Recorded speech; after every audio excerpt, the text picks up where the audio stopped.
Joining us now from the Job Creators Network, Elaine Parker. She's the senior spokesperson for the Job Creators Network and also the president of the Job Creators Network Foundation. More information on how Job Creators Network is a little engine that could, the one organization driving entrepreneurs and small businesses in America. Go to jobcreatorsnetwork.com.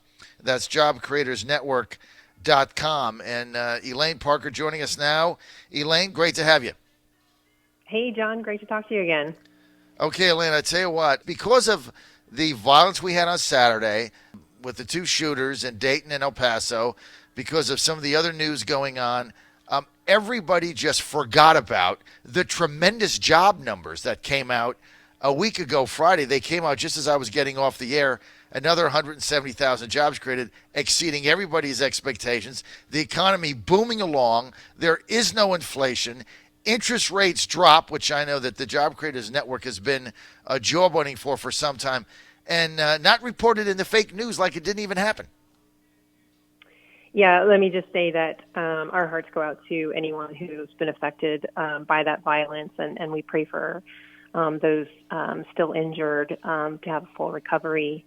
But yeah, there has been a lot of good news outside of the very bad news, but there's been a lot of good news in the economy thanks to President Trump's pro-growth policies, and we're experiencing the best economy in 50 years. But one of the problems that has kind of been an underlying issue that has developed as a result of pro-growth and very low unemployment is a skills gap, and that's that we have over 7 million jobs available. We only have about 5 million people to fill those jobs, and we have a skills mismatch. There's not the right skills there to fill those jobs. And as a result, the president has launched a program called the President's National Council for American Workers. In addition, they launched a pledge to America's workers led by Ivanka Trump, and that's a program to address this skills gap. Tell me about what Ivanka Trump's program has really done. We kind of get the highlights of it. We kind of get the tweets, but you and I have been to her meetings, right? So this is kind of a rhetorical question for you and I, but for our audience, elaborate on what Ivanka Trump's initiative is and how successful it's been, Elaine. Well, first of all, her commitment to America's workers and to retraining and retooling America's workers to be able to fill the jobs of the future. Like you said, we've been to her meetings. Her enthusiasm is like no other. I mean, this is what she's striving to do. And this pledge to America's worker, which, by the way, we have the pledge on our website at jobcreatorsnetwork.com. So any businesses that want to go and sign the pledge, they can do so at our website as well. But to date, she's recruited over 330 companies, have signed the pledge, committed to more than 12 million opportunities for America's students and workers. And these are real opportunities for people to gain the skills training through this almost public-private partnership, I would call it. And that's the idea that the administration is doing what it's supposed to do. It's setting up an environment for companies to grow and to be able to train new workers and existing workers to have better opportunities.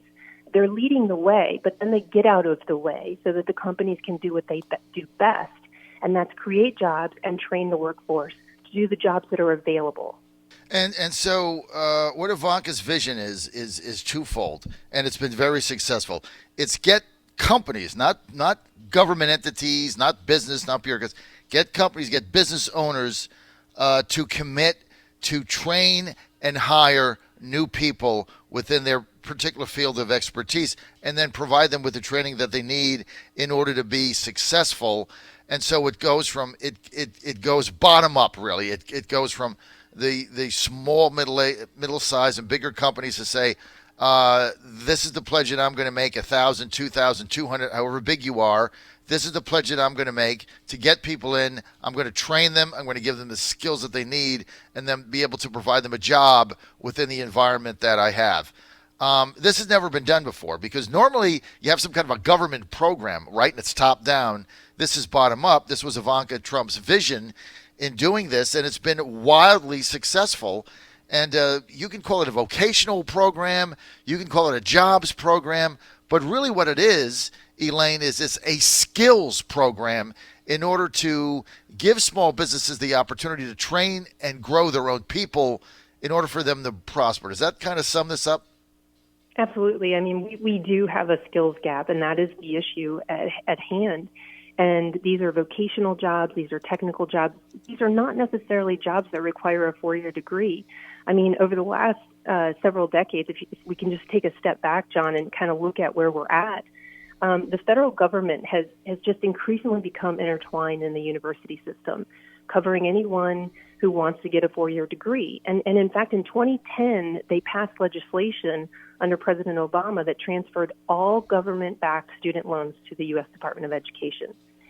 And so while the intentions of helping more people go to college and attend a traditional four-year university, they basically they're admirable, but they artificially increased tuition, because what happens when colleges know that students have a bottomless pit of money backed by the government, they increase their prices. And so now we have all these students who are coming out with liberal arts degrees, and they can quote, Jane Austen and Thomas Hobbes. Fewer of these American students are coming out with the skills taught in vocational and trade schools, which is why we have this skills gap, and we can't fill the jobs that are available right now that pay very good salaries. And we have a website called fightfor50.com, and that's $50,000 a year careers. Mm-hmm. Tell me, the fightfor50.com. I mean, that sounds neat, but what is it? So it's really the counter to the Fight for 15, which is the $15 an hour minimum wage that these groups are out there fighting for. And in fact, the democratically led House just passed a $15 an hour minimum wage, and basically they're doubling the minimum wage. They're raising the wage floor, and they're hurting the people who have the least amount of skills and the least amount of experience. Those people aren't gaining any more skills or becoming any more valuable to their employers. They're just becoming more expensive. And unfortunately, what's going to happen is you're going to see more of those people lose their jobs, which is what a $15 an hour minimum wage purports to do, is help those people. Whereas an initiative like the Pledge to American Workers, this is an initiative that is helping real people gain real skills and become more valuable and more productive in our workforce. And that's the kind of initiatives that we need. Okay, and the reality is with the minimum wage, and I just want to be clear with everybody, here's the reality of it. In a tight job market like we have now, with virtually no unemployment except transitional unemployment, which is people going between jobs, with new people coming in at a record number, we have more jobs today, Elaine, in this country than we have than people to fill them right now. So it is a job seekers market, not an employer's market. So that raises wages automatically, because now you have to compete for the best workers. So the harder you work, the better you are, the more that you're going to make. Other companies want you. And where during the recession we had 5 people competing for one job, now you got 3 people, you got 2 people competing for 3 jobs, right? So the employers are now competing with other companies for better employees. That raises wages. That's what drives them up. So a minimum wage is there when you've got cheap labor coming in, or when you've got a very down market, and people will lower their ability to take a decent wage to work because they can't find work. So they'll just keep lowering it to get something. That's why a minimum wage is in place. But in today's economy, $15, I mean, if you talk to the majority of people except entry-level kids coming in this summer from high school, very few of them are making under $15. I don't know anybody that I've talked to. I'm here at Colonial Downs now, where we've got all kinds of workers on the grass, on the grounds, in the bars, in the food service industry here at this new race track that just opened, taking bets at the betting parlors. There's not a person here making under $15 an hour. Not one that I've talked to. So this whole thing is a facade, and I don't think it matters. And all it does is hurt younger people trying to get in the market for the first job, where maybe you can pay somebody 10 or 12, but you're not going to pay them 15. So you don't have the job, or you cut hours down. Am I right? I mean, that's absolutely right. And the proof, you can look at cities like Seattle that have implemented $15 an hour minimum wages, and we've seen employees lose their hours, lose income, and we've seen some businesses close. And they've done a study and looked at all of those issues, and that's exactly what's happened. But you're right, as a result of the labor shortage, we're seeing wages increase at a faster pace than we have in a decade. And we're seeing the natural forces of our free enterprise increase wages as well. You see companies like Target and Walmart and Amazon increase their minimum starting wage to anywhere from $12 to $15 an hour. Not because the government told them to do it, but because if they want to recruit and retain the best workers, they've got to pay them and entice them to come work for them, because there are so many opportunities for workers to look for jobs. Exactly. You're on the John Fredericks Radio Network, Trucking the Truth Across America. We're with Elaine Parker. She is Senior Communications Director and Chief Spokesperson for the Job Creators Network. Go to jobcreatorsnetwork.com, jobcreatorsnetwork.com. She's also the president of the Job Creators Network Foundation and a big enthusiastic supporter of Ivanka Trump's initiative. So far, 330 companies Ivanka has been able to get to make a pledge and sign up, with a total of 12 million opportunities to gain skills training and to close the skills gap, to be able to provide people with opportunity going forward for good paying jobs, but delivered by the companies that are growing. And the reason they're growing is because of the Trump economy. See, this is how it ties in. We get the tax cut, we get deregulation, we get the economy growing. Now we've got a decrease in the interest rate. So people are investing, companies are investing, they're growing. Elaine, my little company is investing. I just took out a bank loan to buy $10,000 of new equipment, and we're moving. You think I could have done this when Obama was president? Think I could have done this before the Trump economy? That also means we get to hire someone else. And I'm a small company, but it's because of the growth that we're having. We're able to borrow money, invest it in new equipment, which means that somebody had to get paid to put it together. Somebody had to get paid to manufacture it. Then it's got to get shipped, right? Money goes to that. Then when it's here, I've got to hire a contractor to hook everything up, do all the wiring. And so, it's time for an upgrade. In the Obama economy, or before Trump came in, there's no way. I'd have just gone with the old stuff. It breaks down, you fix it. You can't afford to make the investment. So I'm just one little example, and you times me, Elaine, by hundreds and thousands of small business owners out there that are seeing a positive future, making the investment, taking on some debt in order to grow the economy. That's a good thing, not a bad thing. Doing it the right way, creating jobs, creating opportunities, giving people raises, and that's how the economy is churning along at this record pace. And it's because of the growth of small businesses, which is the very people that the Job Creators Network represents. Absolutely, John. I mean, like I said, the Trump administration has done it exactly right. They have set up an environment for small businesses to create jobs. And as a result, we're seeing the best economy in 50 years. I mean, you talk about buying equipment and being able to do that as a result of this economy. And the Tax Cuts and Jobs Act is a prime example, passed in December of 2017. And what the growth we've seen just since that has been incredible. And for small business, two elements that exist in there is immediate expensing of capital equipment, which directly impacts you, of course, with your example. But I hear that daily from my members, that they're buying equipment, and as a result, they have to hire somebody to run that equipment. Right. And also the income tax deduction on small business income are the two elements that has really allowed small business to grow and invest in their employees and in their businesses and in their communities. And because of that, we're seeing this kind of economy. And under the previous administration, we saw high taxes and high regulation, and as a result, stagnated growth and no wage growth. And we're seeing exactly the opposite of that. And we need to talk about that more. We need to educate Americans about the economy and let them understand and connect the dots to the policies that are currently happening and why we have such a great economy right now. Well, and the other thing that people don't realize too for a small business, and I would just, it's the easiest thing is just talk about your own experience. So we just borrowed $10,000 to get this new radio equipment. A month ago, I bought a second brand new Comrex system.